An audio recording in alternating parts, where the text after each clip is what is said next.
الحمد لله نحمده ونستعينه ونستغفره ونؤمن به ونتوكل عليه ونعوذ بالله من شرور أنفسنا ومن سيئات أعمالنا من يهده الله فلا مضل له ومن يضلله فلا هادي له ونشهد أن لا إله إلا الله وحده لا شريك له ونشهد أن سيدنا وسندنا وطبيبنا وطبيب قلوبنا ومولانا وأولانا محمدا عبده ورسوله أرسله بالحق بشيرا ونذيرا بين يدي الساعة من يطع الله ورسوله فقد رشد أعوذ بالله من الشيطان الرجيم بسم الله الرحمن الرحيم حميم والكتاب الحكيم إنا أنزلناه في ليلة مباركة إنا كنا منذرين فيها يفرق كل أمر حكيم أمرا من عندنا إنا كنا مرسلين صدق الله مولانا العظيم وقال النبي صلى الله عليه وسلم إذا كانت ليلة النصف من شعبان فقوموا ليلها وصوموا يومها أو كما قال عليه الصلاة والسلام اللهم صل على محمد وعلى آل محمد كما صليت على إبراهيم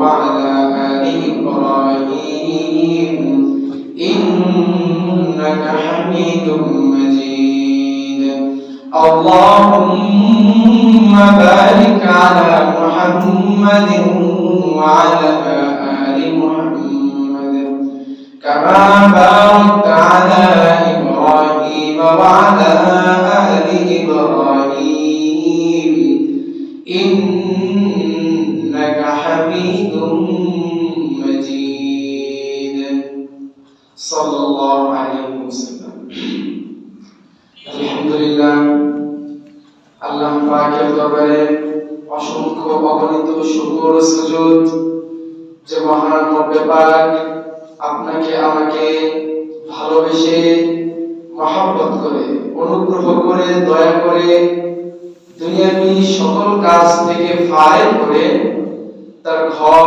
মসজিদে আসার এবং বসার কিছু আলোচনা করার এবং শোনার তৌফিক দিয়েছেন এজন্য শুকরিয়া আদায় করে বলি আলহামদুলিল্লাহ আলহামদুলিল্লাহ। দেখেন এটা একটা দ্বীনি বিষয়, দ্বীনি কাজ, দ্বীনি ইবাদত। এই দ্বীনি ইবাদত যে ইচ্ছা সেই করতে পারে না, বরং আল্লাহ তাআলা তার মাখলুকদের মধ্যে থেকে যাকে পছন্দ করেন, যার চলাফেরা উঠা বসা আল্লাহ তাআলার দরবারে ভালো লাগে, তাকে দ্বারাই তিনি তার দ্বীনের খেদমত দেন এবং নিবেন। এটাই আল্লাহ তাআলার নীতি। এজন্য ভাই দেখেন এই সমাজে অনেক মানুষ, সবাই কিন্তু আসতে পারবে এমন কোনো গ্যারান্টি নেই। আপনি তাদের মধ্যে থেকে আসতে পেরেছেন এবং যারা আসবেন, আমরা যে আসতে পেরেছি এটা আল্লাহ তাআলার অনেক বড় একটা অনুগ্রহ। এজন্য আরেকবার শুকরিয়া আদায় করে বলি আলহামদুলিল্লাহ।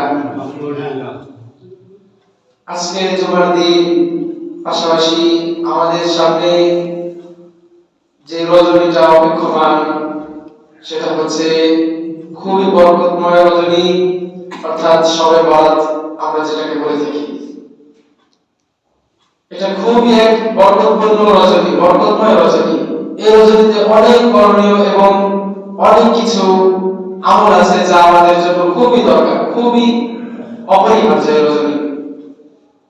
দেখেন, খুব আফসোসের সাথে বলতে হয় যে আমাদের সমাজে এমন অনেক মুসল্লি এমন আছেন যারা শুধু নাকি এক সপ্তাহ, সারা সপ্তাহে শুধু জুমার নামাজটা পড়ে। আছেন এমন? আছে। তাদের জন্য খুব সতর্ক। দেখেন, আপনি যেটা মনে করেন জুমার নামাজ না পড়লে আপনার গুনাহ হবে, বাকি সপ্তাহ 7 দিনে যে নামাজগুলো আছে, প্রতিদিন 5 ওয়াক্ত নামাজ আমাদের উপর ফরজ, এগুলো যদি আপনি ছেড়ে দেন তাও গুনাহ হবে। বরঞ্চ শুধু যদি কাজা করেন, অলসতা, টাইম মতো পড়লেন না, সময় মতো পড়লেন না, পরে সময় পড়ে নিলেন, অলসতার কারণে যদি কাজা করেন, নবী করিম সাল্লাল্লাহু আলাইহি ওয়াসাল্লাম হাদিস শরীফে ইরশাদ করেছেন যে ব্যক্তি কোন একটা নামাজ কাজা করলো, পরে আদায় করবে, কাজা করলো, শুধু কাজা করার কারণে তার জন্য 2,88,00,000 বছর জাহান্নামের আগুনে জ্বলতে হবে। একবার ভাবুন, যদি আপনি নামাজটা ছেড়ে দেন তাহলে আপনার কি পরিমাণ গুনাহ। আমরা অনেকেই শুধু জুমার নামাজকে প্রাধান্য দিই, জুমার নামাজের প্রতি আমাদের মন ঝুঁকে থাকে। তাও যখন ইমাম সাহেব মেম্বারে খুতবা দেওয়ার জন্য ওঠেন বা নামাজে দাঁড়াইবেন, তখন কি আমরা মসজিদে ঢুকি? ভাই, এটা আমাদের জন্য উচিত না। সারা সপ্তাহ 7 দিনে 5 ওয়াক্ত নামাজ আমরা যেভাবে পড়বো, তেমনিভাবে জুমার নামাজ আমাদের জন্য পড়তে হবে। দেখেন, বর্তমানে গোটা বিশ্বে সুপার পাওয়ার আমেরিকা, রাশিয়া, ইহুদি, খ্রিস্টান, তারা বলে যে বর্তমানে যে মুসলমানগণ আছেন, এই মুসলমানকে আমরা ভয় পাই না। কেন বলে এই কথা? বলে মুসলমানরা তাদের সংখ্যায় কম বিধায় আমরা ভয় পাই, বিষয়টা নয়। কারণ হাবিবে পাক সাল্লাল্লাহু আলাইহি ওয়াসাল্লামের যুগেও কিন্তু মুসলমানরা সংখ্যায় কম ছিলেন। ওই সময় মুসলমানদের একটা হুঙ্কারে গোটা বিশ্ব কাঁপত। কি ভাই, এমন হয়েছে না? অবশ্যই। তখন কেন ভয় পাইতেন? কারণ তখন তারা দেখছেন যে মুসলমানদের আলাদা এক ইমানি শক্তি, এখানে তাদের কোনো দুনিয়াবী শক্তি কাজ করে না, এখানে তাদের একটা ইমানি শক্তি কাজ করে, যেটা বর্তমান যুগের মুসলমানদের মধ্যে নেই। তারা দেখেছেন উহুদের যুদ্ধে, তারা দেখেছেন কারবালার যুদ্ধে, তারা দেখেছেন বদর প্রান্তে মুসলমানরা কিভাবে কাফেরদের থেকে বিজয় ছিনিয়ে নিয়েছে। তারা এটা দেখেছেন সচক্ষে, এটা কিভাবে হয়েছে। তাদের কিন্তু শক্তির সামর্থ্য খুব একটা বেশি ছিল, বিষয়টা এমন নয়, বরং বিরোধী দল থেকে তাদের শক্তি সামর্থ্য খুবই কম ছিল। বিশেষ করে বদর প্রান্ত আমরা সকলে জানি, মাত্র 313 জন সাহাবী, তাদের মোকাবেলায় 1000-এর বেশি কাফের। এতটা সত্ত্বেও মুসলিম বাহিনী বিজয় হয়েছে। কিভাবে সম্ভব? এটা পুরোটাই ইমানি কওয়াত, অর্থাৎ ইমানি শক্তি। বর্তমান যুগের মুসলমানদের মধ্যে এই ইমানি কওয়াত, ইমানি শক্তি এটা খুবই কম। ইহুদি খ্রিস্টানরা তারা বলেন যে সপ্তাহে একদিন জুমার নামাজ, এই জুমার নামাজের মসজিদে যে পরিমাণে মানুষ জমায়েত হয়, যে পরিমাণে মানুষ আসে, যদি ফজর নামাজে এই পরিমাণ মানুষ মুসল্লি মসজিদে জমায়েত হয়, ওই দিন থেকে আমরা মুসলমানদেরকে ভয় করব। তাহলে দেখেন, এটা একটা কত বড় বিষয়। আমরা শুধু জুমার নামাজকে নামাজ মনে করি, অন্যান্য নামাজের ক্ষেত্রে আমাদের কোনো হুঁশ থাকে না। বিশেষ করে ফজরের সময় তো ঘুমের কারণে এটা বলা হয় না, হুঁশে থাকে না। এগুলো তো কামনা আমাদের 5 ওয়াক্ত নামাজ, এটা আমাদের জন্য ফরজ। যাই হোক, নামাজ আমাদের পড়তে হবে। এই নামাজ আল্লাহ তাআলা আমাদের জন্য ফরজ করেছেন ঈমান আনার পর, অর্থাৎ একাত্মবাদের স্বীকার বিশ্বাসের পরে সর্বপ্রথম যে ইবাদত সেটা হচ্ছে নামাজ। এই নামাজ আমাদের পড়তে হবে। আজকে যে রজনীটা আমাদের সামনে আসতেছে সেটা হচ্ছে শবে বরাত। দেখেন, শব মানে হচ্ছে একটা ফারসি শব্দ। এই শব্দের আবিধানিক অর্থ, বাংলা অর্থ হচ্ছে রাত, আর বরাত এর মানে হচ্ছে বন্টন করা।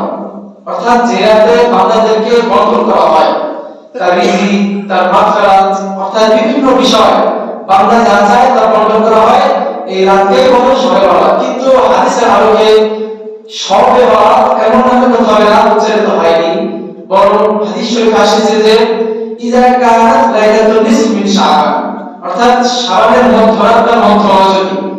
হাদিস শরীফে শাবান শবে বরাত নামে কোনো ভাষ্য নেই, বরঞ্চ হাদিস শরীফে ভাষ্য হিসেবে ছিল লাইলাতুল নিসফ মিন শাবান, অর্থাৎ শাওয়ালের মধ্য রজনী। এই শাওয়ালের মধ্য রজনী খুবই বরকতময় রজনী। হাদিস শরীফে এসেছে যে আল্লাহ তাআলা 5টি রাত এমন আছে, খামসাতুল লায়ালিন লা ইয়ামুতু শাইআন ফীহিন্না, 5টি রাত এমন আছে যে রাতে আল্লাহ তাআলা বান্দা কোনো দোয়া করলে ওই দোয়া আল্লাহ তাআলা ফিরিয়ে দেন না, সরাসরি কবুল করেন। এর মধ্যে অন্যতম একটা রাত হচ্ছে যে শবে বরাত। দেখেন আমরা শবে বরাত এই বছর পেয়েছি, আগের বছর পাবো কিনা এই গ্যারান্টি দিতে পারি। অতএব এই বছর যে পেয়েছি, দেখেন আপনি গত বছর এমন অনেক সাথী ছিল আমাদের এলাকার যারা আপনার মতোই আমাদের মতোই শবে বরাত পেয়েছে, কিন্তু আজ তারা নাই, অন্ধকার কবরের অপেক্ষাকে সাথে চলে গিয়েছে। আপনার কিন্তু যেতে সময় লাগে না ভাই, ওই যাত্রা খুবই লম্বা যাত্রা, একবার চলে গেলে আসবেন না ভাই। অতএব এই বছর যে আপনি শবে বরাত পাচ্ছেন, এই জন্য এটাকে গনিমত মনে করা, এটাকে বরকতময় মনে করা, এটাকে কদর করা চাই ভাই। এই রাতে আল্লাহ তাআলা নিকট আপনি যা করবেন আল্লাহ তাআলা কিচ্ছু ফিরে দেবেন না, সব কিছু আল্লাহ কবুল করবেন। হাদিস শরীফে নবী করিম সাল্লাল্লাহু আলাইহি ওয়াসাল্লাম বলেন যে সূর্য ডোবার পর অর্থাৎ মাগরিবের ওয়াক্ত শেষ হওয়ার পর আল্লাহ তাআলা প্রথম আসমানে আসেন এবং তার বান্দাদেরকে তিনি ডাকতে থাকেন, কে আছো আমার বান্দারা গুনাহগার, আমার কাছে হাত উঠাও, আমার কাছে তওবা করো, আমার কাছে ইস্তিগফার করো।